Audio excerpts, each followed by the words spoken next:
Tu n'as pas besoin d'être dans une cellule pour être prisonnier. Il y a des gens qui se promènent librement dans les rues, mais qui vivent enchaînés à leur peur, à leurs désirs, à l'opinion des autres. L'ennemi ne crie pas toujours. Parfois, il murmure dans ton esprit, déguisé en excuses, en plaintes, en attentes. Et sais-tu ce qui est le plus dangereux? C'est que souvent, tu le crois. Épictète le savait.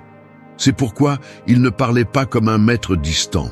Il parlait comme quelqu'un qui avait déjà brisé ses propres chaînes. Ces 10 méditations que tu es sur le point d'écouter ne sont pas de jolies phrases. Ce sont des coups de réalité. Elles ne sont pas faites pour te consoler. Elles sont faites pour te réveiller, parce que tant que tu continueras à blâmer le monde, tu continueras à perdre le contrôle de ta vie. Ce n'est pas une vidéo pour embellir l'ego, c'est un entraînement pour l'âme, une guerre qui se livre chaque jour entre qui tu es et qui tu pourrais être, si tu avais le courage de regarder à l'intérieur. Ici, peu importe combien de fois tu es tombé. Ce qui compte, c'est si tu es prêt à te relever avec plus de force, plus de clarté, plus de maîtrise de toi-même. Tout au long de ces méditations, Épictète va te rappeler ce que tu sais déjà au fond de toi, que la liberté ne se trouve pas dans ce que tu possèdes, mais dans ce que tu peux lâcher, que la douleur n'est pas ton ennemi, mais ton maître, que le jugement que tu portes sur les choses vaut plus que les choses elles-mêmes, et que la véritable force n'a pas besoin de crier, juste de rester ferme. Ne t'attends pas à une motivation facile. Nous ne sommes pas venus ici pour adoucir la misère, mais pour la transformer. Ces enseignements ne sont pas faits pour ceux qui veulent se sentir mieux pendant un moment. Ils sont faits pour ceux qui sont prêts à changer depuis les racines. Si tu cherches une échappatoire, ce n'est pas ta place. Mais si tu es prêt à te confronter à toi-même et à devenir quelqu'un qui ne se brise pas avec le vent, alors reste. Parce qu'Épictète n'écrit pas pour les foules, il écrit pour ceux qui sont prêts. Et si tu es arrivé jusqu'ici, c'est parce qu'au fond, tu l'es aussi. 1. Distingue ce qui dépend de toi et ce qui ne dépend pas. Une cage dorée reste une cage. Tu peux la décorer avec des luxes, la remplir de commodités, même la peindre avec les couleurs du bonheur. Mais tant que tu n'ouvriras pas la porte, tu restes prisonnier. C'est ainsi que beaucoup de gens vivent, enfermés dans leurs attentes, dans ce que les autres devraient faire, dans ce qui n'a pas tourné comme ils le voulaient.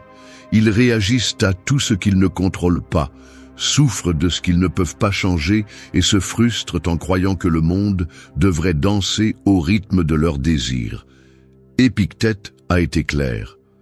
Si tu veux être libre, tu dois faire une distinction radicale. Ce qui dépend de toi et ce qui ne dépend pas. Aussi simple et aussi puissant. Parce que tant que tu es concentré à contrôler ce qui est à l'extérieur, le temps, l'opinion des autres, le passé, les décisions des autres, les résultats, tu vivras avec anxiété et frustration. Tu donnes ton énergie à ce qui n'a pas de propriétaire. Tu combats des batailles que tu ne pourras jamais gagner. Mais lorsque tu tournes ton regard vers l'intérieur, tout change. Tu découvres qu'il y a un territoire que tu peux gouverner complètement, tes jugements, tes réactions, tes décisions et tes efforts. Tu ne peux pas contrôler si quelqu'un te déçoit, mais tu peux décider ce que tu feras avec cette douleur. Tu ne peux pas éviter que la vie soit dure, mais tu peux choisir ton attitude. C'est la vraie liberté. La plupart des gens vivent comme un naufragé qui essaie de calmer la mer avec ses mains. Tu n'es pas ici pour ça. Tu es ici pour apprendre à naviguer, même s'il y a une tempête. Séparer ce qui dépend de toi est comme lâcher l'ancre invisible qui te gardait piégé. Ce n'est pas de la résignation, c'est de la stratégie. Lorsque tu concentres toute ton énergie sur ce que tu peux transformer, ta force se multiplie. Ton esprit cesse de se battre avec des fantômes. Tes émotions se stabilisent. La vérité est dure. Beaucoup préfèrent se plaindre plutôt que de prendre le contrôle d'eux-mêmes. Il leur est plus difficile de reconnaître leur part que de continuer à blâmer le monde. Mais tu n'es pas ici pour te justifier. Tu es ici pour te renforcer. Chaque fois que tu choisis d'agir à partir de ce qui dépend de toi, tu entraînes ton caractère. Tu construis une base solide qui ne s'effondre pas avec le vent. Épictète ne te dit pas d'ignorer la douleur ou les pertes. Il t'enseigne que la liberté commence lorsque tu arrêtes d'exiger du monde qu'il soit comme tu le veux. Et tu commences à te demander ce que tu peux donner. Clarté, tempérament, volonté. Ne confonds pas cela avec passivité. C'est le contrôle. À partir d'aujourd'hui, chaque fois que quelque chose te dérange, pose-toi cette question. Cela dépend-il de moi? Si la réponse est non, laisse tomber. Si la réponse est oui, agis. Cette seule question peut changer ta journée. Elle peut te sauver de dépenser de l'énergie dans ce qui ne t'appartient pas. Elle peut te redonner le contrôle de ta vie. Celui qui apprend à distinguer cette ligne invisible entre l'externe et l'interne commence à vivre avec une force que le monde ne comprend pas, mais respecte. Tu arrêtes de demander à la réalité de changer pour toi. Tu deviens le changement. N'attends pas que tout s'arrange pour te sentir bien. Change-toi, et tu verras comment l'externe perd de son pouvoir. Là, juste là, commence ta véritable liberté. 2. Accepte la douleur et la mort. Ce n'est qu'ainsi qu'elles cesseront de t'enchaîner. La douleur est comme un créancier qui frappe à ta porte sans prévenir. Tu peux te cacher, nier qu'il est là ou faire du bruit pour ne pas l'entendre. Mais il continuera à frapper jusqu'à ce que tu lui fasses face. La mort, en revanche, ne frappe pas à la porte. Elle entre quand elle veut, sans demander la permission. 2 vérités que tout le monde connaît, mais que presque personne n'ose regarder en face. Et pourtant, elles font partie de ce qui détermine le plus comment tu vis, comment tu penses, comment tu réagis. Épictète n'a pas enjolivé la question. Il a dit ce que beaucoup ne veulent pas entendre. La souffrance et la mort ne sont pas des tragédies, elles font partie de l'entraînement. Le problème n'est pas que ça fait mal, le problème est que tu fuis la douleur comme si c'était du poison. Mais le poison, lorsqu'il est compris, peut aussi être un médicament. Si tu apprends à accepter la douleur, elle cesse d'avoir du pouvoir sur toi. Si tu reconnais que la mort arrivera, chaque instant commence à avoir une valeur différente. La plupart des gens vivent comme si le temps était infini et le corps invincible. Ils se fâchent pour des choses minimes, perdent de l'énergie dans des disputes vaines, se distraient avec des plaisirs qui durent des secondes et remettent à plus tard l'essentiel. Tout cela parce qu'ils croient au fond qu'il y aura toujours une seconde chance. Mais il n'y en a pas. Chaque jour qui passe est un jour de moins. Chaque moment perdu ne se répète pas. Accepter la douleur ne signifie pas la chercher. Cela signifie ne pas résister quand elle arrive. Cela signifie ressentir sans être emporté. Cela signifie l'utiliser comme un signal. La douleur révèle des vérités que le confort cache. Elle te dit ce qui compte, ce que tu es en train de perdre, ce que tu dois changer. Celui qui ose la ressentir sans déguisement se renforce. Parce que la douleur ne te détruit pas. Ce qui te détruit, c'est de lui résister, de la nier, de la couvrir de bruit, de nourriture, de distraction. Accepter la mort n'est pas non plus se rendre. C'est vivre avec plus de conscience. Il ne s'agit pas d'avoir peur, il s'agit de ne pas vivre endormi. Lorsque tu acceptes que tu vas mourir, tu arrêtes de perdre du temps dans ce qui n'a pas de sens. Tu prends des décisions avec plus de courage. Ce que les autres diront cesse d'avoir de l'importance. La superficialité perd son charme. Ta vie ne consiste plus à paraître, mais à vivre avec vérité.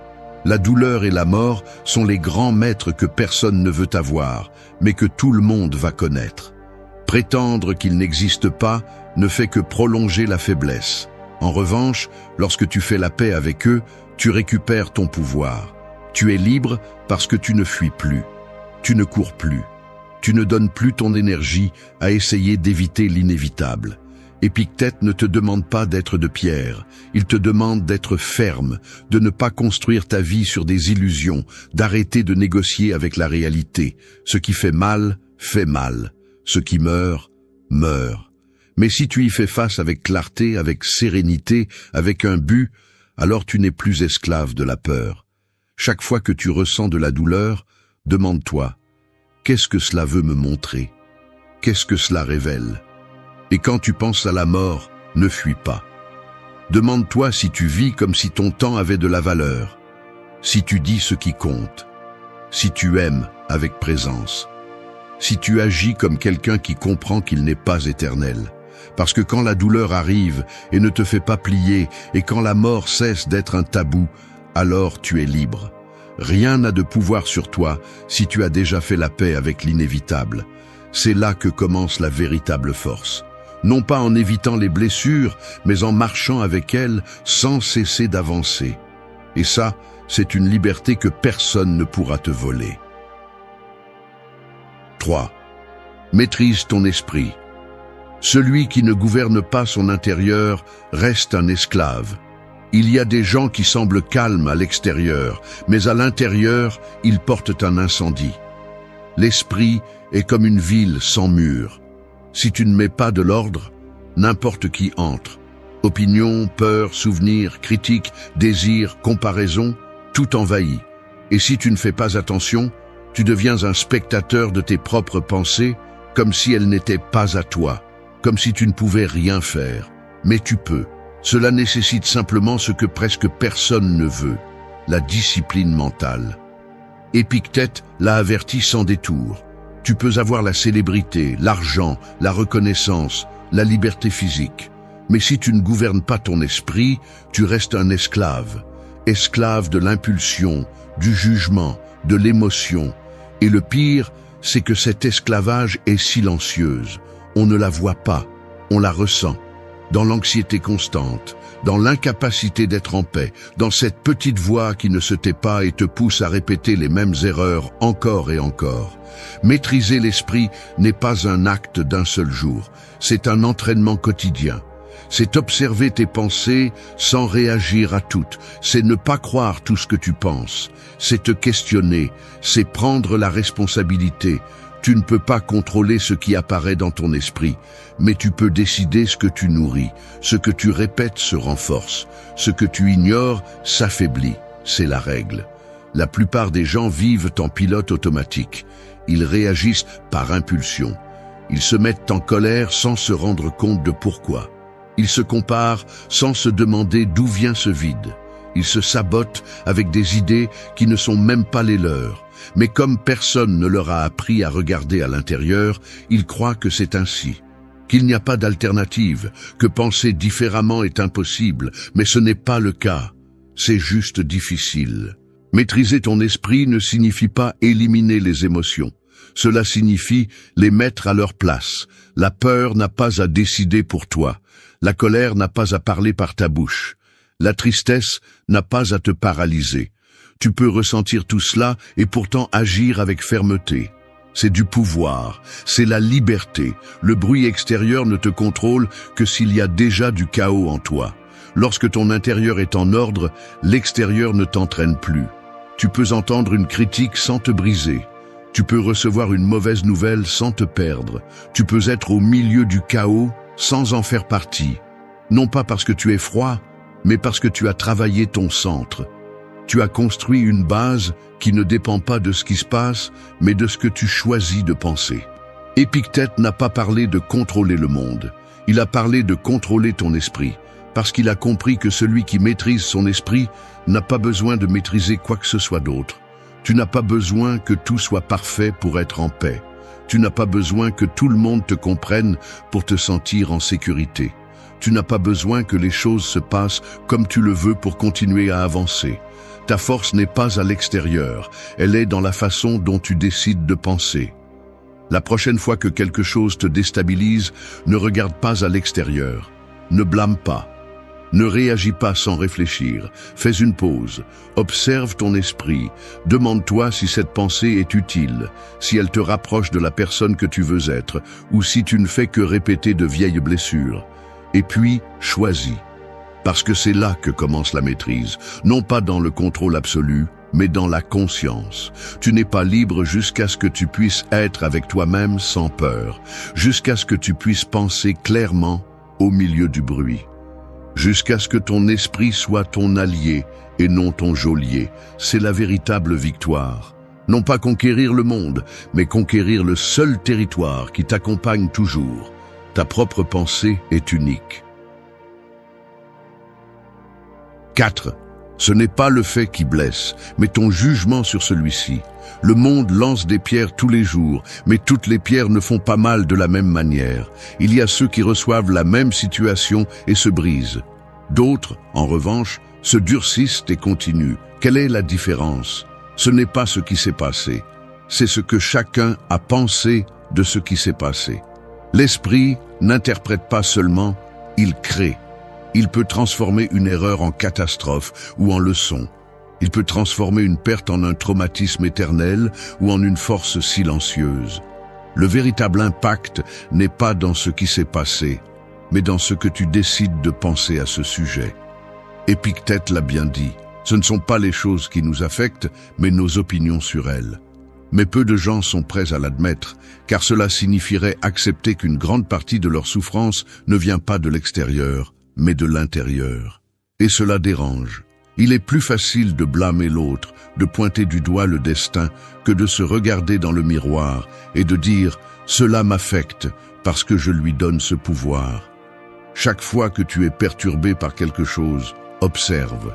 Ce n'est pas seulement ce qui s'est passé qui te fait mal. Ce qui te fait mal, c'est ce que tu penses que cela signifie.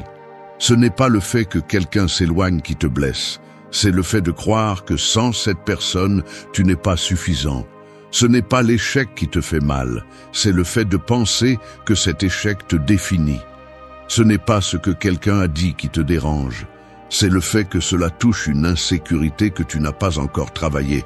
L'esprit fabrique des histoires, et souvent, tu y crois sans les remettre en question. Si tu veux la paix, tu dois aller au-delà du fait. Tu dois rompre l'habitude de réagir sans réfléchir.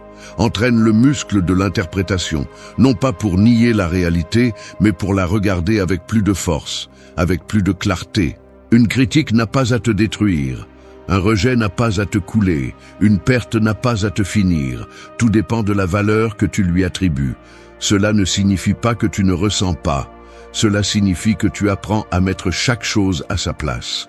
La douleur peut te rendre visite, mais elle ne reste pas si tu ne lui donnes pas la clé.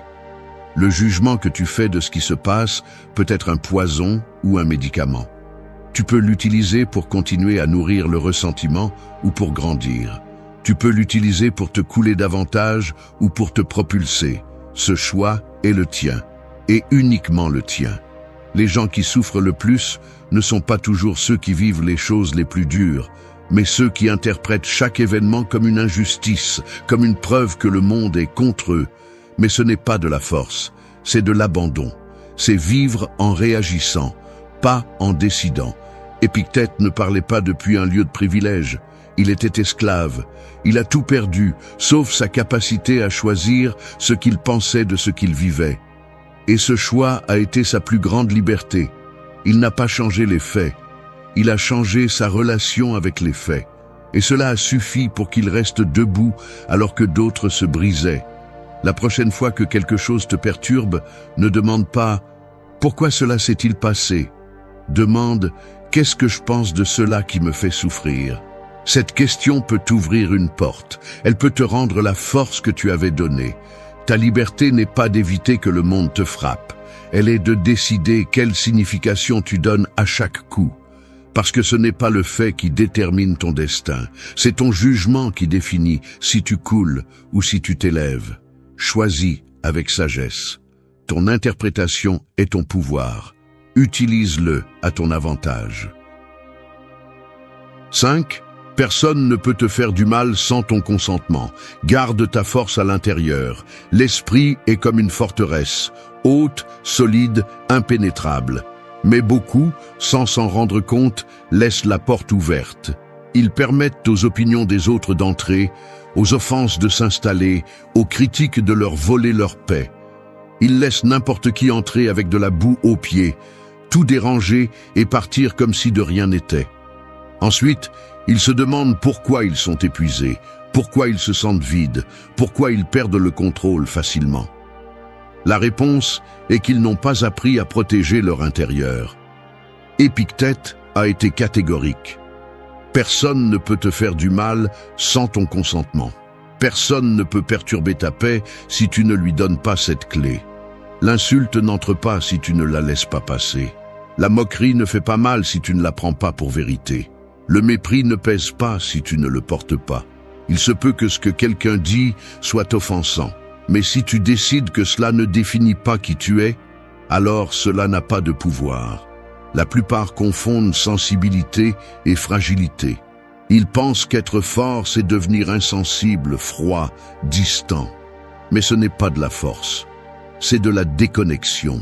Être fort, c'est avoir la capacité de tout ressentir sans te perdre. C'est écouter sans absorber. C'est voir clairement sans être emporté. C'est construire un centre intérieur qui ne dépend pas du chaos extérieur. Quand quelqu'un t'attaque avec des mots, ce qui te blesse ne sont pas les mots. C'est le sens que tu leur donnes. C'est ce que tu crois que ces mots disent de toi. Si tu es clair, si tu sais qui tu es, si ta valeur ne dépend de l'approbation de personne, alors personne ne peut te briser avec un commentaire. Les gens vivent en réagissant. Ils crient parce que quelqu'un leur crie dessus. Ils se sentent offensés parce que quelqu'un les critique. Ils sombrent parce que quelqu'un les ignore. Mais ce n'est pas vivre, c'est être enchaîné à ce que les autres font. C'est permettre au monde de contrôler ton état émotionnel. C'est donner ton pouvoir à quiconque a une bouche. Épictète ne parlait pas depuis la fantaisie. Il a vécu comme esclave, a été humilié, a fait face à un véritable mépris.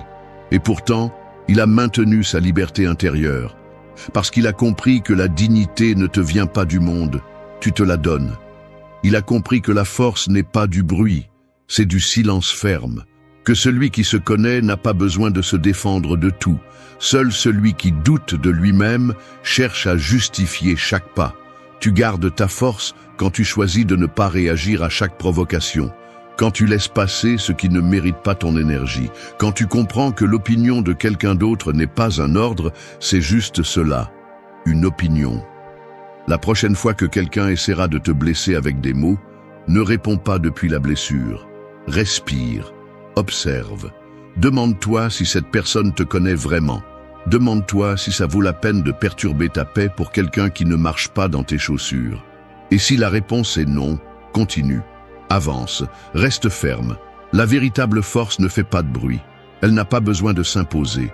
On la remarque dans le calme, dans la capacité de ne pas te rabaisser, dans la clarté de savoir que ta valeur n'est pas en discussion, que personne ne peut te faire du mal si tu ne te rends pas. Ne mets pas ton centre émotionnel entre les mains d'étrangers. Ne laisse pas ta journée être définie par des mots jetés à l'avant. Garde ta force, protège-la, parce que c'est là que réside ton pouvoir, et si tu ne le défends pas, personne d'autre ne le fera pour toi. 6. Ce n'est pas le fardeau qui détruit, mais la manière dont on le porte. 2 personnes peuvent porter le même poids et le vivre de manière complètement différente. L'une s'effondre, l'autre se renforce. L'une se noie dans les plaintes, l'autre trouve une direction. Le poids ne change pas, ce qui change, c'est le corps qui le soutient, l'esprit qui l'interprète et l'attitude avec laquelle on y fait face. Ce n'est pas le fardeau qui brise, c'est la manière dont tu décides de marcher avec lui. Beaucoup vivent en croyant que si la vie était plus facile, ils seraient plus heureux, qu'ils auraient moins de problèmes, moins de responsabilités, moins de défis, ils pourraient enfin respirer. Mais la réalité est autre. Parce que peu importe combien tu essaies de l'éviter, il y aura toujours quelque chose qui fait mal, quelque chose qui pèse, quelque chose qui défie ton équilibre. La différence entre ceux qui se brisent et ceux qui s'élèvent réside dans l'attitude interne avec laquelle ils affrontent l'inévitable. Épictète comprenait cela parfaitement. Il ne cherchait pas à éliminer la difficulté, mais à apprendre à la porter avec dignité. Parfois, tu ne peux pas lâcher le poids. Mais tu peux ajuster la manière dont tu le portes. Tu peux arrêter de le traîner avec culpabilité, avec peur ou avec colère. Tu peux apprendre à le porter avec patience, avec tempérance, avec clarté. Ce n'est pas facile, mais c'est possible. La plupart veulent un soulagement immédiat. C'est pourquoi ils abandonnent si vite. C'est pourquoi ils se mettent en colère contre la vie, contre les autres, contre eux-mêmes. Ils veulent que le fardeau disparaisse sans avoir d'abord développé la force de le supporter. Mais ce n'est pas de la maturité, c'est de l'évasion. Et ce que tu évites aujourd'hui te écrase demain. Ce n'est pas la même chose de porter quelque chose en sachant que tu peux résister que de le faire en sentant que tu es condamné. Ce n'est pas la même chose de marcher la tête haute que de le faire avec le dos courbé par le ressentiment. Le fardeau n'a pas à te détruire. Il peut te forger si tu décides qu'il en soit ainsi. Accepter le poids n'est pas te résigner. C'est reconnaître qu'il est là, arrêter de lutter contre la réalité et commencer à travailler avec elle. C'est transformer l'effort en entraînement. C'est convertir chaque pas difficile en une leçon de force. Quand tu arrêtes de te demander « pourquoi moi ?» et que tu commences à te demander « pourquoi ?» tout se transforme. Épictète n'a pas évité les difficultés. Il les a regardées en face et a appris à vivre avec elles. Il a compris qu'il y a des choses que l'on ne peut pas changer, mais que l'on peut changer la manière dont on les affronte. Tous les jours ne seront pas légers, mais tous les jours peuvent être utiles si tu décides de porter avec intelligence et non avec désespoir. Si aujourd'hui tu sens que la vie pèse, ne te demande pas si tu peux la supporter. Demande-toi si tu la portes bien. Demande-toi si tu laisses la plainte consommer ton énergie. Si tu agrandis la blessure dans ton esprit chaque fois que tu la répètes. Si tu ajoutes plus de poids au poids réel. Il y a une autre façon de porter ce qui fait mal. Pas avec dramatisme, mais avec un silence ferme. Pas avec désespoir, mais avec un but. Parce que lorsque tu apprends à marcher avec le fardeau sans permettre qu'il détruise ton intérieur, alors tu deviens plus fort. Non pas parce que le monde a changé, mais parce que tu as changé la façon de l'affronter. Alors, ne fuis pas le poids. Ajuste ton pas. Renforce ton dos. Éclaire ton esprit. Parce que tu n'es pas ici pour être écrasé. Tu es ici pour résister, pour te transformer, pour montrer que même avec le poids sur toi, tu peux avancer. Et c'est ce qui définit ceux qui ne se rendent pas. 7. Vis avec droiture aujourd'hui. Ce qui est tragique, ce n'est pas de mourir, c'est de ne pas avoir vécu. Il y a des gens qui arrivent à la fin de leur vie comme s'ils se réveillaient d'un rêve, avec les yeux ouverts, mais l'âme endormie. Ils réalisent qu'ils ont vécu en accomplissant des devoirs qui ne leur appartenaient pas, en répétant des habitudes qu'ils n'ont jamais remises en question et en suivant des chemins que d'autres ont choisis pour eux. Et là, juste avant le dernier soupir, ils ressentent le poids le plus cruel. Non pas la peur de la mort, mais la certitude de ne pas avoir vraiment vécu. Épictète ne parlait pas de prolonger la vie. Il parlait de donner un sens à la journée qui se présente à vous, car attendre le moment parfait pour vivre avec droiture est l'excuse de ceux qui craignent de prendre leurs responsabilités. Ce que vous remettez à plus tard aujourd'hui, vous le récupérez rarement demain. Chaque jour qui passe sans que vous vous comportiez comme la personne que vous pourriez être est un jour enterré dans la médiocrité. Les gens veulent changer le monde, mais ils ne changent pas leur façon de parler. Ils veulent du respect, mais ils n'agissent pas avec dignité. Ils veulent la paix, mais ils ne nettoient pas leur esprit du bruit constant. Ils vivent comme si la vie leur devait quelque chose, comme si le temps était garanti. Mais la vie ne prévient pas. Et quand vous vous en rendez compte, l'horloge ne recule plus. Vivre avec droiture ne signifie pas être parfait. Cela signifie avoir une direction. Savoir que chaque geste que vous faites, aussi petit soit-il, est aligné avec vos valeurs. Ce n'est pas crier des vertus, c'est les pratiquer en silence. C'est bien traiter même quand on ne vous traite pas bien. C'est être ferme sans être cruel. C'est choisir ce qui est juste, même si c'est inconfortable. Le problème est que beaucoup attendent un moment spécial pour commencer à vivre avec sens. Mais le moment est maintenant. Le présent est le seul champ où vous pouvez agir. Il ne s'agit pas de grandes prouesses, mais de petits actes de cohérence, de choisir avec intention, de ne pas passer la journée en pilote automatique. Épictète ne parlait pas depuis une tour d'ivoire. Il parlait de l'expérience de la douleur, du rejet, de l'incertitude, et pourtant, il choisissait la droiture. Non pas parce que c'était facile, mais parce qu'il savait que c'était la seule chose qui ne peut pas être perdue. L'externe va et vient, L'interne reste. Chaque jour est une page blanche. Vous pouvez écrire des plaintes ou vous pouvez écrire des décisions. Vous pouvez le remplir de distractions ou de buts. Vous pouvez laisser la peur vous arrêter ou le courage vous pousser. Mais ce que vous ne pouvez pas faire, c'est arrêter le temps. Chaque nuit ferme un chapitre. Et si ce chapitre était plein d'excuses, alors vous n'avez pas vécu. Vous avez juste survécu.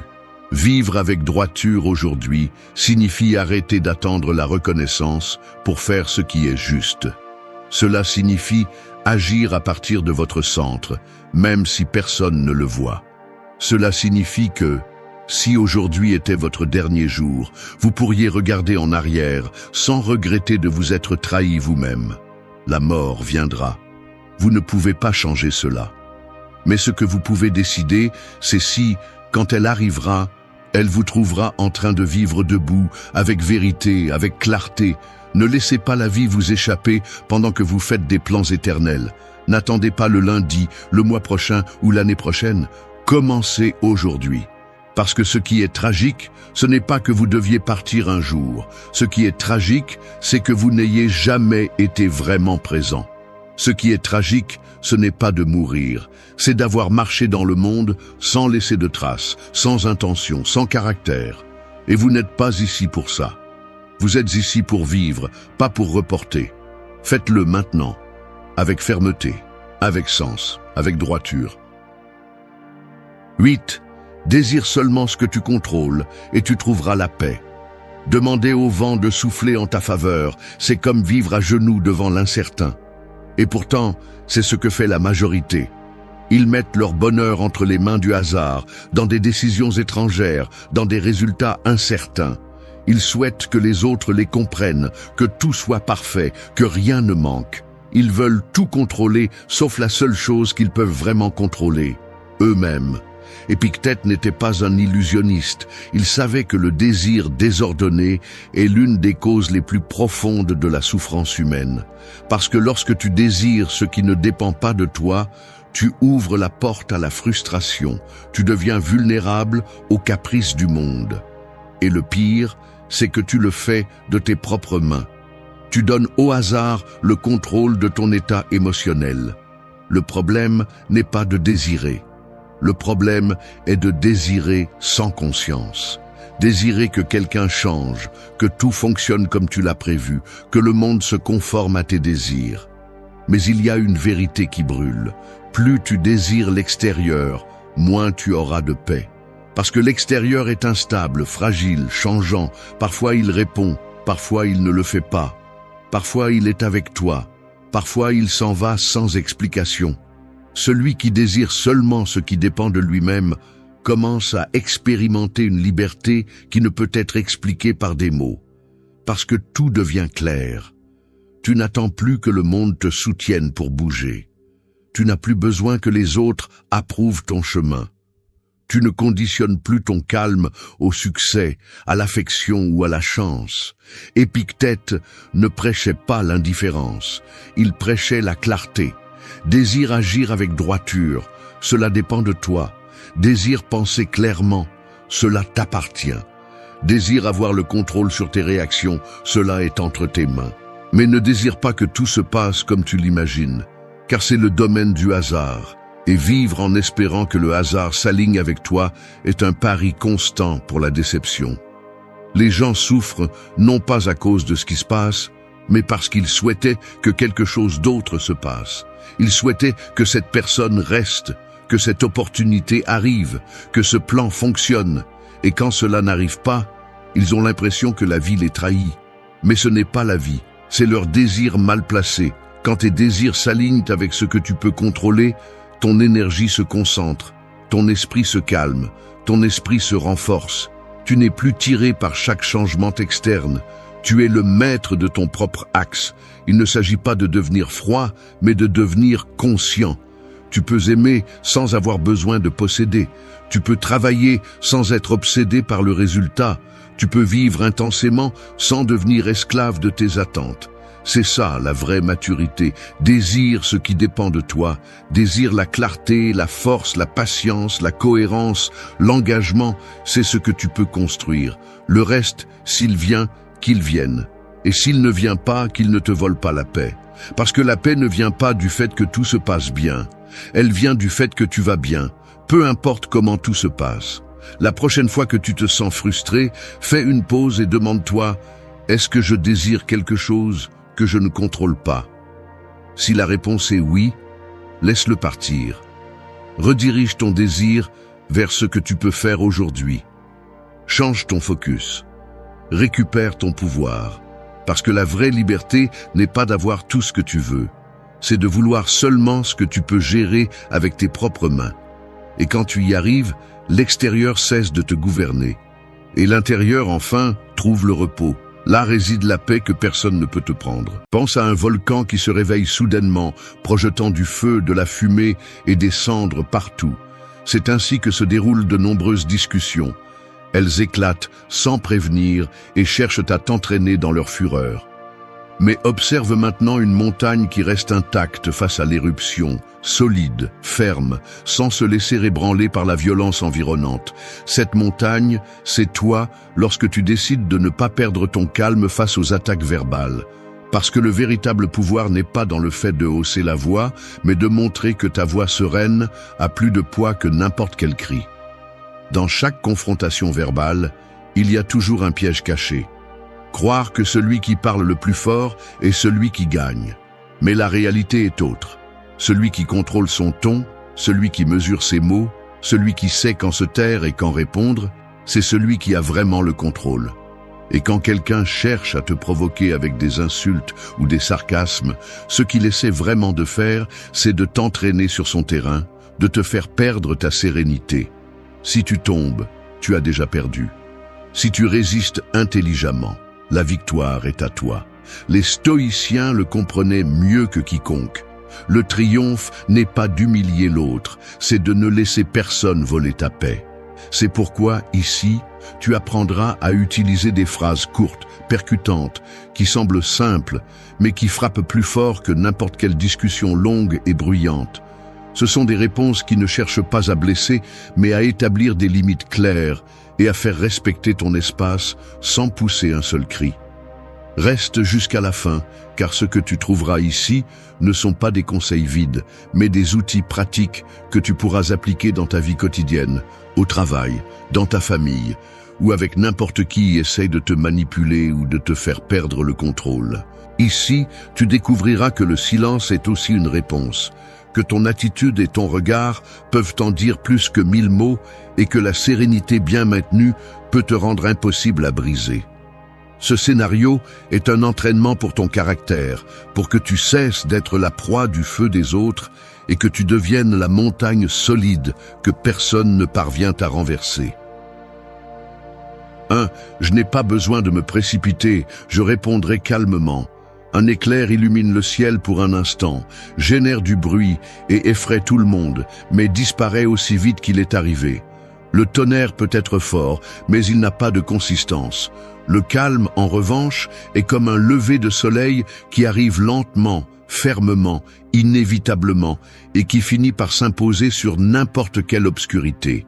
C'est ainsi que se présente ta réponse lorsque tu choisis de ne pas te précipiter, brève, ferme et sereine. Elle ne cherche pas à éblouir ni à intimider, elle met simplement les choses à leur place. L'erreur la plus courante dans une discussion est de réagir au même rythme que l'attaque. On te lance des mots durs et ta première réaction est de les renvoyer sans réfléchir. Et à ce moment-là, tu n'es plus maître de toi-même, tu es un reflet de l'autre. Tu es tombé dans son jeu.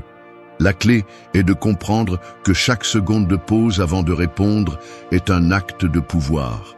Cette pause est ce qui transforme ta réponse en quelque chose qui désarme plutôt qu'en quelque chose qui alimente le conflit.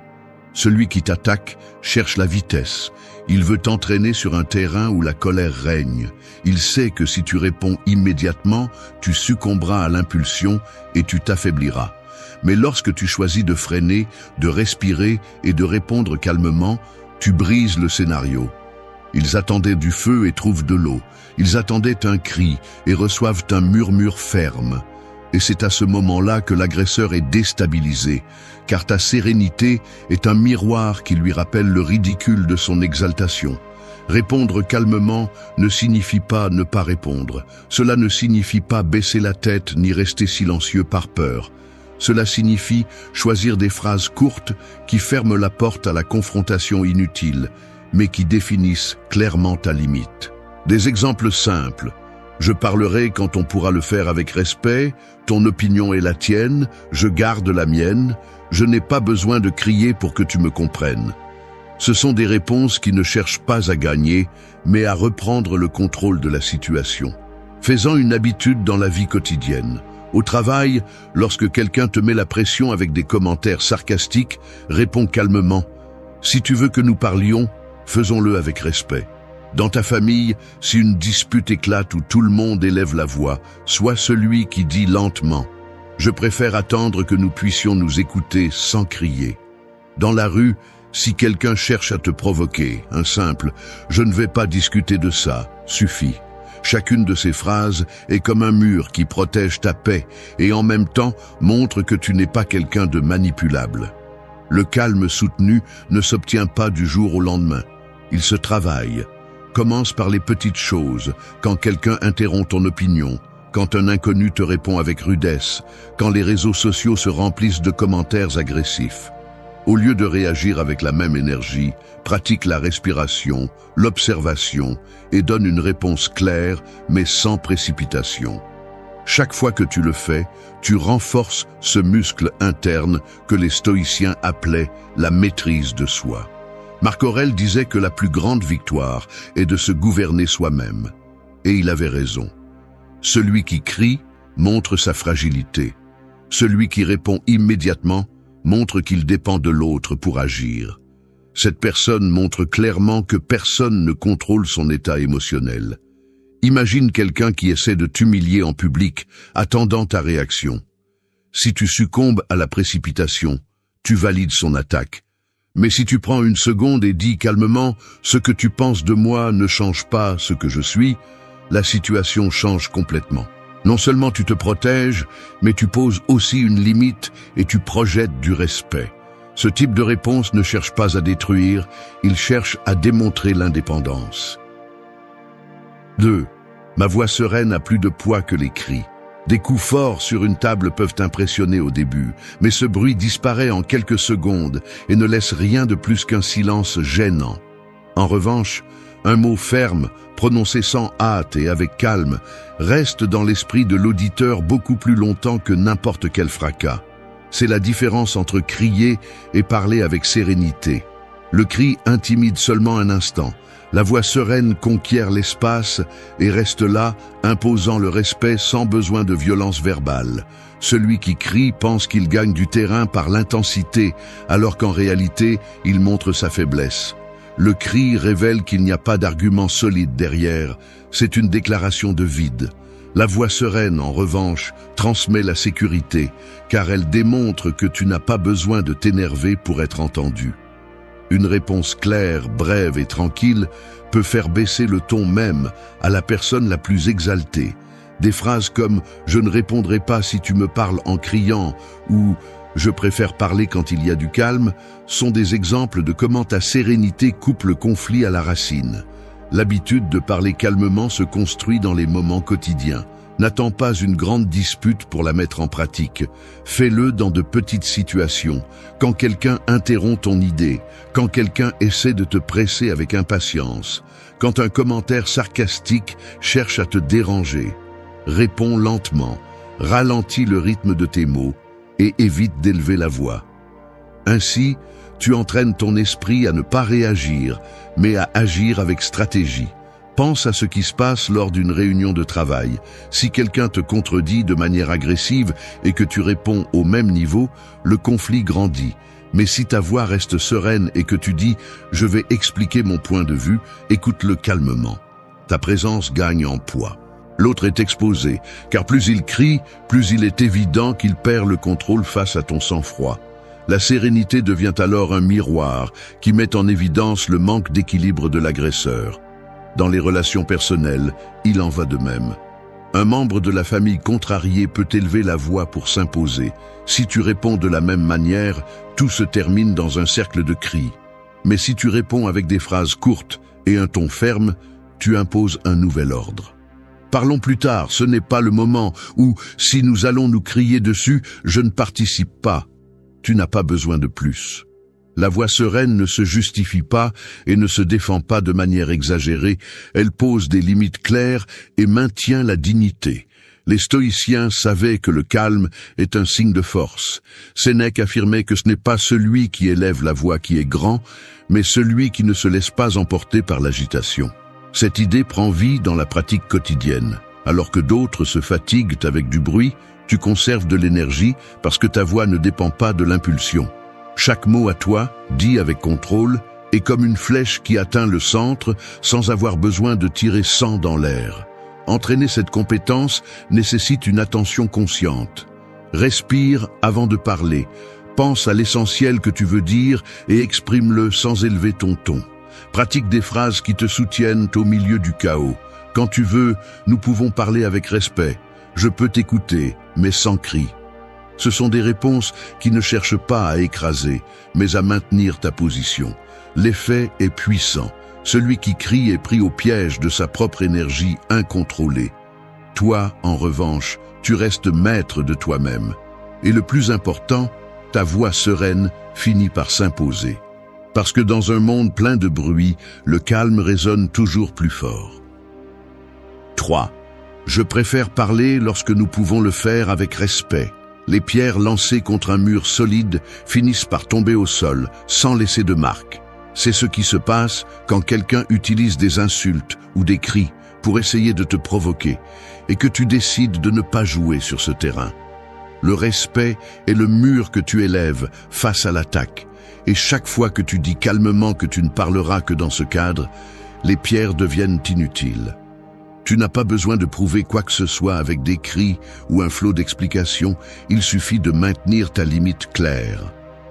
Beaucoup de discussions dégénèrent parce que personne ne met de frein.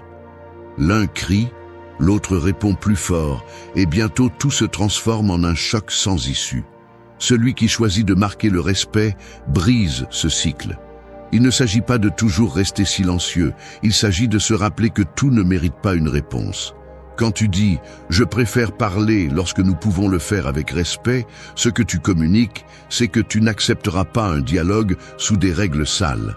Et cette posture ne protège pas seulement ta paix, elle oblige aussi l'autre à reconsidérer sa façon de s'adresser à toi. La force de cette réponse réside dans le calme avec lequel elle est prononcée. Si tu le dis de manière agitée, elle perd de sa puissance. Mais lorsque tu l'exprimes fermement et calmement, elle montre clairement que ta dignité n'est pas en jeu. Le respect ne se mendie pas, il s'établit. C'est une limite qui ne se négocie pas. Celui qui insiste pour crier montre qu'il ne peut pas se contrôler. Mais toi, en restant serein, tu montres que tu peux contrôler ton terrain. Apporter cette habitude à la vie quotidienne est essentiel. Au travail, quand quelqu'un essaie de s'imposer par la pression ou des commentaires tranchants, ta réponse sereine coupe la tension. Nous pouvons en parler, mais sans cri ni reproche. En famille, face à des discussions où l'on cherche à te manipuler émotionnellement, il suffit de dire « Je ne continuerai pas si nous ne parlons pas avec respect ». Ce sont des phrases simples, mais percutantes. Elles n'attaquent pas, elles n'humilient pas, mais elles établissent la règle du jeu que tu choisis. Le stoïcisme enseigne que ce que tu ne contrôles pas ne mérite pas ton épuisement, et cela inclut la façon dont les autres parlent. Tu ne peux pas changer leur ton ni leur attitude, mais tu peux décider dans quelles conditions tu participeras à une conversation. Ce contrôle est un bouclier puissant. Garder ton calme tout en posant la limite du respect fait que même le plus agressif se retrouve à parler seul parce que tu ne lui as pas donné ce qu'il voulait, ta réaction. Exemple clair, quelqu'un t'accuse injustement devant les autres, attendant ta réponse immédiate. La plupart tomberaient dans le piège de se défendre à grands cris. Tu choisis quelque chose de différent, tu respires et tu dis calmement « Si tu veux parler, faisons-le avec respect. Maintenant, ce n'est pas le cas. » Tu ne te protèges pas seulement, tu projettes aussi de la sécurité. Tu montres que tu n'as pas besoin de te rabaisser pour défendre ta position. Cette habitude devient un signe d'autorité personnelle. Celui qui sait mettre le respect comme condition inévitable gagne de la confiance à chaque interaction. Tu n'arriveras pas toujours à faire baisser le ton de l'autre, mais l'important est que tu ne le perdes pas. En laissant clair que ta participation dépend du respect, tu enseignes à tous que tu ne dialogues pas sous pression ni manipulation. Avec le temps, cette pratique te rend immunisé contre les discussions toxiques. Alors que d'autres s'épuisent à essayer de se faire entendre au milieu des cris, tu apprends à attendre le moment approprié, à exiger le minimum nécessaire, le respect mutuel. Et ce calme se transforme en pouvoir, parce que celui qui établit les conditions d'une conversation contrôle la direction de celle-ci. 4. Mon jugement est suffisant, je n'ai pas besoin de ton approbation. Une boussole ne demande pas la permission pour indiquer le nord. Peu importe combien de mains la tiennent, son aiguille pointera toujours dans la même direction. Ton jugement doit être ainsi au milieu des discussions et des attaques verbales, ferme, orienté et sans besoin de chercher une validation externe. Quand tu sais qui tu es et ce que tu penses, ta voix ne tremble pas et ta sécurité ne dépend pas de l'approbation des autres. Beaucoup font l'erreur de répondre par de longues explications pour convaincre l'autre, comme si leur propre vérité devait être acceptée pour avoir de la valeur. Mais chaque mot que tu donnes en excès, chaque justification que tu répètes sans que personne ne te la demande, est une concession de ton pouvoir. Celui qui t'attaque veut t'entraîner sur ce terrain, te faire sentir que tes pensées ne sont pas valables si elles ne sont pas validées par lui. C'est là que ta réponse brève, ferme et claire entre en jeu. Mon jugement est suffisant. Je n'ai pas besoin de ton approbation. Cette phrase est un mur qui coupe immédiatement la manipulation. Tu ne la dis pas avec colère ni avec ironie, tu la prononces avec sérénité. C'est un rappel pour toi-même et un avertissement pour l'autre. Ta vie n'est pas là pour être votée. Tes décisions ne reposent pas sur l'opinion des autres. Quand tu parles de cette certitude, même le plus insistant reste sans argument. Car comment discutes-tu avec quelqu'un qui ne cherche pas ta validation? Cette habitude est vitale au quotidien. Au travail, quand quelqu'un disqualifie ton idée pour la faire paraître faible, il suffit de répondre « c'est ma proposition et j'ai confiance en elle ». À la maison, face à un membre de la famille qui essaie d'imposer sa vision, tu peux dire « j'écoute ton opinion mais je décide pour moi ». Dans la rue, face à quelqu'un qui remet en question tes choix personnels, réponds calmement « je n'ai pas besoin de ton approbation pour vivre comme je le choisis ». Ce sont des phrases simples, mais elles reflètent un pouvoir énorme, car elles marquent une limite et renforcent ton identité. Le stoïcisme enseigne que la seule chose qui est vraiment sous ton contrôle sont tes pensées et tes actions. Tout le reste, y compris les opinions des autres, appartient à un autre domaine. Si tu comprends cela, tu arrêtes de t'épuiser à chercher des applaudissements ou à éviter les critiques. Marc Aurèle disait que la tranquillité arrive quand tu arrêtes de te soucier de ce que pensent les autres. Et cet enseignement est toujours vivant aujourd'hui. Ton jugement est ta boussole, et tant que tu le suis fermement, le bruit extérieur ne peut pas te détourner. Imagine la situation typique où quelqu'un essaie de ridiculiser ta décision devant les autres. La plupart entreraient dans une bataille verbale pour justifier leur position. Toi, en revanche, tu choisis de répondre calmement « c'est ma décision et je suis en paix avec elle ». Rien de plus. Avec cette phrase, tu démontes le jeu. L'autre attendait une longue explication qu'il pourrait attaquer, mais tu ne lui donnes pas de matière. Ta sérénité coupe l'air et la conversation manque de carburant. La clé est de faire de cela une habitude, pas une réaction isolée. Chaque jour, tu auras l'occasion de renforcer ton indépendance émotionnelle. Quand tu décides quelque chose, répète-toi mentalement « mon jugement est suffisant ». Cet entraînement interne renforce ta confiance, et quand viendra le moment de l'exprimer à haute voix, ton ton transmettra l'authenticité. Il n'y aura pas de doute, car tu le vivras comme une vérité gravée en toi. Cette habitude protège aussi ton énergie. Quand tu n'as pas besoin de l'approbation des autres, tu arrêtes de perdre du temps dans des batailles inutiles. Tu peux écouter, Tu peux considérer des opinions, mais tu décides depuis ton centre. Cela ne signifie pas être têtu, cela signifie être maître de toi. Personne ne peut manipuler celui qui ne cherche pas de validation. 5. Tes paroles sont à toi, je ne vais pas les porter. Les flèches lancées en l'air peuvent voler avec force, mais elles n'atteignent pas toujours leur cible. Beaucoup tombent au sol, d'autres se perdent dans la distance. C'est ainsi que sont les insultes et les provocations. Elles sont lancées avec colère, mais elles ne blessent que si tu décides de les ramasser. Quand tu apprends à laisser ces flèches tomber sans les toucher, tu découvres que le véritable pouvoir réside dans le fait de ne pas porter ce qui ne t'appartient pas. Chaque parole offensante en dit plus sur celui qui la lance que sur celui qui la reçoit. L'erreur la plus courante dans une discussion est de penser que tu dois te défendre de tout ce qui est dit, comme si chaque commentaire était une pierre que tu dois arrêter avec ton corps. Et non, ce n'est pas le cas. Tu choisis ce que tu portes et ce que tu laisses tomber. Quand tu réponds calmement, c'est à toi, je ne vais pas le porter, ou tes paroles ne me définissent pas, tu brises immédiatement l'intention de l'attaque. L'agresseur espérait que ses flèches te blessent, mais il se retrouve face à quelqu'un qui ne les reconnaît pas comme siennes. Cette habitude est une libération quotidienne. Dans la rue, si quelqu'un t'insulte gratuitement, tu peux répondre sereinement « Ce que tu dis parle de toi, pas de moi ». Au travail, face à des critiques injustes, il suffit de dire « Je respecte ton opinion, mais je ne la fais pas mienne ». En famille, quand un reproche cherche à te manipuler, réponds « Tes paroles sont à toi, je décide ce que je crois ». Des phrases simples, dites calmement, qui deviennent des boucliers impénétrables. Les stoïciens comprenaient cela clairement. Épictète disait que ce ne sont pas les choses qui nous affectent, mais l'interprétation que nous en faisons. Si quelqu'un t'insulte, le mal n'est pas dans le mot lui-même, mais dans ce que tu décides de faire avec. Si tu le ramasses et le gardes dans ton esprit, il te blesse. Si tu le laisses tomber, il disparaît. Aussi simple, aussi puissant. Imagine une scène quotidienne. Quelqu'un cherche à te provoquer devant un groupe, en utilisant le sarcasme pour te faire mal paraître. La réaction la plus courante serait de lui rendre l'offense avec la même intensité. Mais si tu dis calmement « C'est ton opinion, je ne la porte pas », l'attaque se désarme.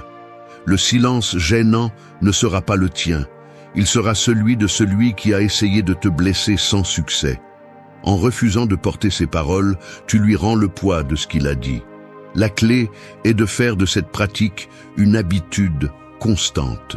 Chaque fois que quelqu'un essaie de déposer en toi ses frustrations déguisées en insultes, rappelle-toi que tu n'as pas à les accepter. Tu n'es pas un conteneur de déchets émotionnels. Tu n'as pas besoin de porter sur tes épaules le poison que d'autres essaient de te donner. Te répéter mentalement « ceci ne m'appartient pas » te donne une liberté immédiate. Répondre de cette façon ne signifie pas ignorer tout, mais choisir ce qui mérite ton énergie. Si la critique est constructive, tu peux l'écouter. Mais si elle est chargée de poison, tu la laisses tomber. Ta réponse brève et sereine marque la limite. Tu ne deviens pas le récepteur automatique de la colère des autres. Cette indépendance te donne la paix et aussi le respect.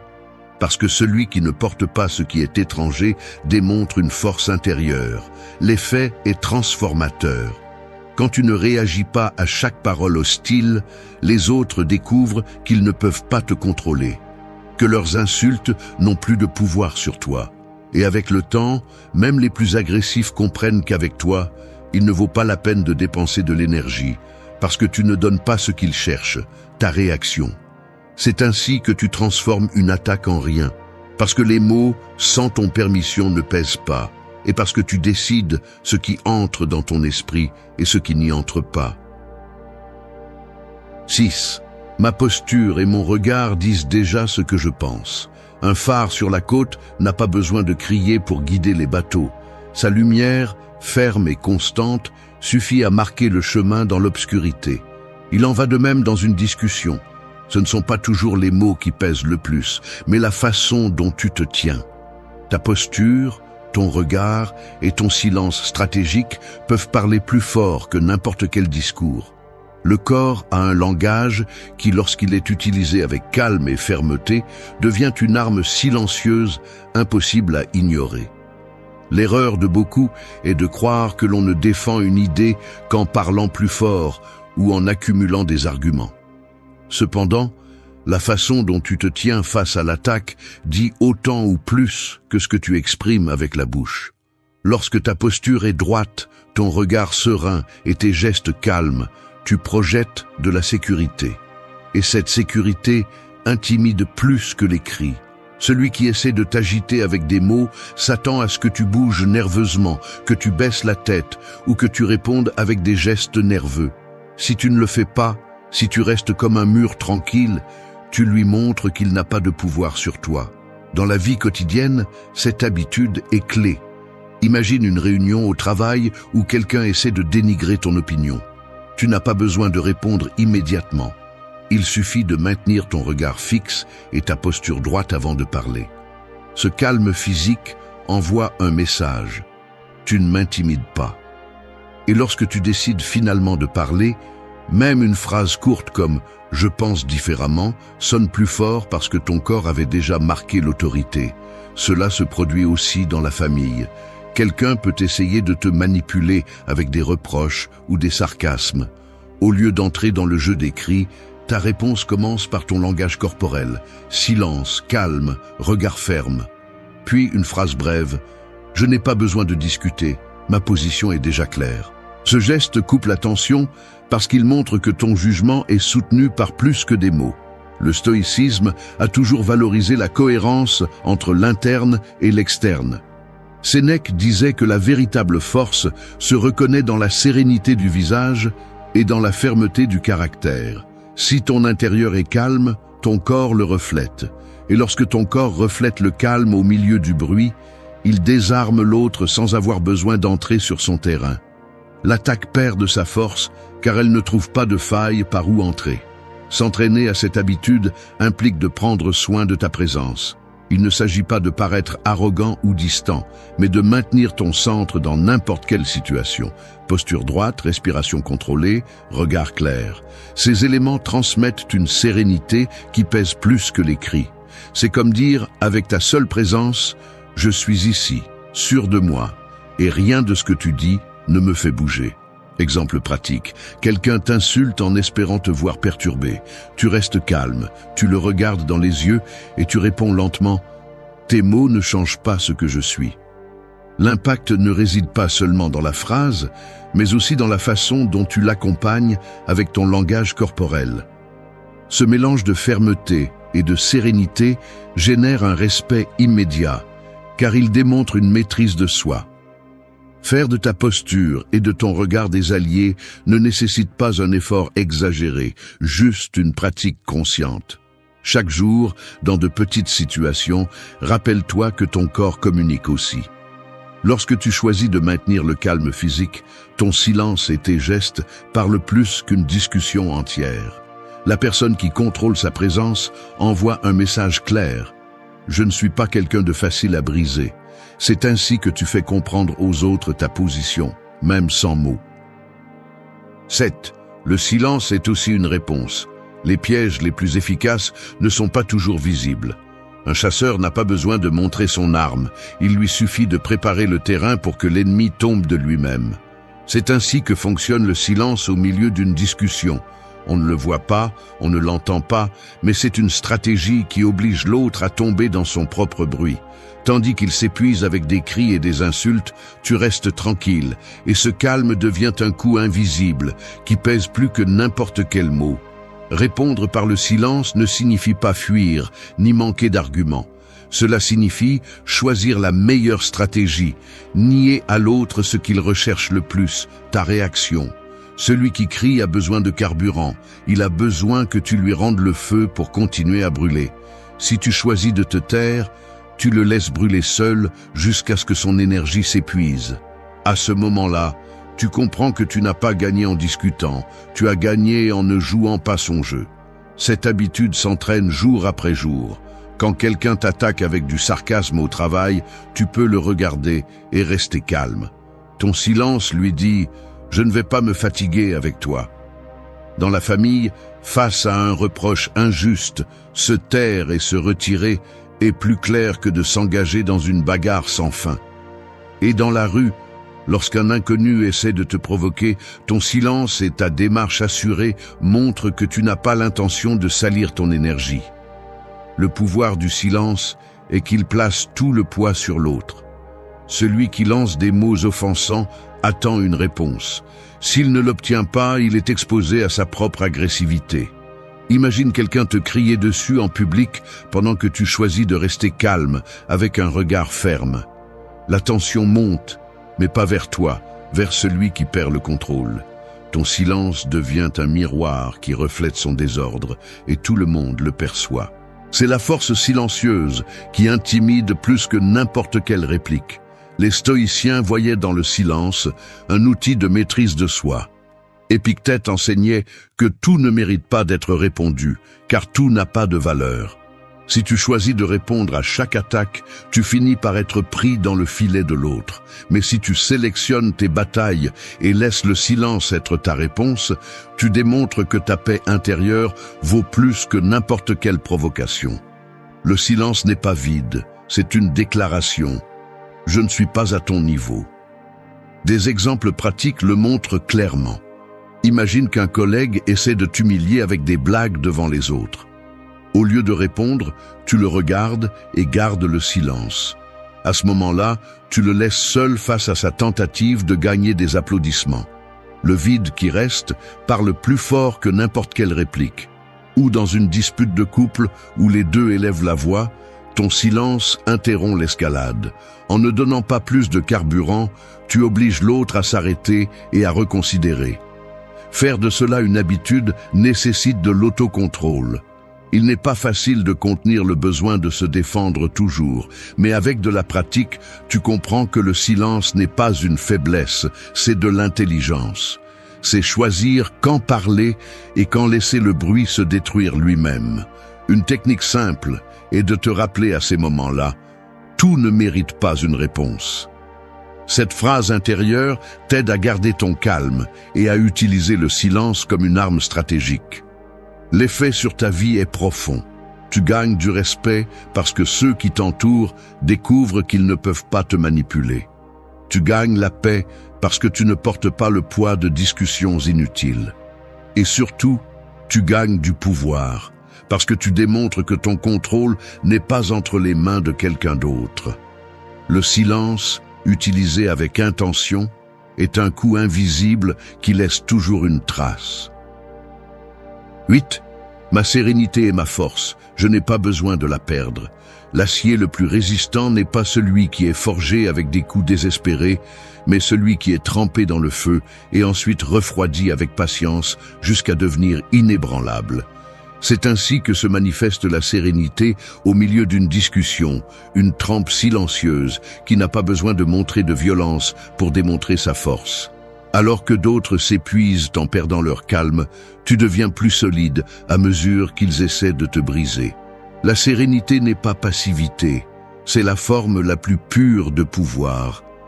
Quand quelqu'un cherche à te provoquer avec des mots durs, il le fait en espérant une réaction qui confirme son contrôle. Il veut que tu cries, que tu te mettes en colère, que tu perdes ton centre. Chaque seconde que tu maintiens ta sérénité est un coup qui le désarme, car tu lui montres qu'il n'a pas accès à ce qui est le plus précieux, ton équilibre. Et cela envoie un message clair. Tu peux parler, mais tu ne peux pas me dominer. Faire de ta sérénité une habitude quotidienne est une stratégie vitale. Au travail, quand quelqu'un remet en question ta capacité avec un ton arrogant, tu peux répondre calmement « Je comprends ton opinion, je vais continuer à faire ce que je fais ». Cette sérénité désarme, car pendant que l'autre attend un conflit, il reçoit une réponse imperturbable. Dans la famille, quand les émotions débordent dans les discussions, garder son calme et dire « Je ne vais pas perdre ma paix pour ce sujet » est suffisant pour arrêter la tempête. Même dans la rue, face à un inconnu agressif, ta sérénité et ton silence deviennent une barrière qui empêche l'attaque d'avoir un effet. Les stoïciens comprenaient que la vraie victoire est de se gouverner soi-même. Marc Aurèle affirmait que rien n'est plus fort qu'un homme qui conserve son âme tranquille. Cette leçon prend tout son sens lorsque tu pratiques la sérénité au milieu du chaos. Il ne s'agit pas de nier ce que tu ressens, mais de le diriger.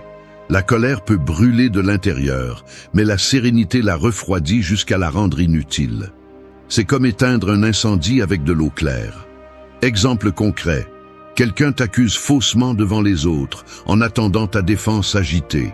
Tu choisis la sérénité, tu regardes calmement et tu réponds « Quand tu voudras parler avec respect, je le ferai. » Rien de plus. Cette brève phrase, soutenue par la sérénité, pèse plus qu'un discours de 10 minutes crié. L'accusateur est mis en évidence parce que son bruit contraste avec ton contrôle. Faire de la sérénité ta force ne signifie pas que tu ne parles jamais fermement. Cela signifie que tu choisis quand, comment et avec quel ton le faire. Le pratiquer implique d'entraîner l'esprit à ne pas sauter à chaque provocation. Chaque jour, tu auras des occasions de le faire. Dans une discussion inutile, dans un commentaire offensant, dans une tentative de manipulation. Respire, rappelle-toi ton centre et demande-toi « Est-ce que ça vaut la peine de perdre ma paix pour ça ?» La plupart du temps, la réponse sera non. Le pouvoir de la sérénité réside aussi dans le fait qu'elle protège ton énergie. Chaque cri épuise, chaque réaction impulsive vole de la force. Mais le calme préserve ta clarté et te permet de penser plus intelligemment. Alors que les autres perdent le contrôle, tu planifies, tu choisis et tu décides depuis la lucidité. Cela ne te protège pas seulement, cela te place aussi un pas en avant. Avec le temps, ta sérénité devient ta marque personnelle.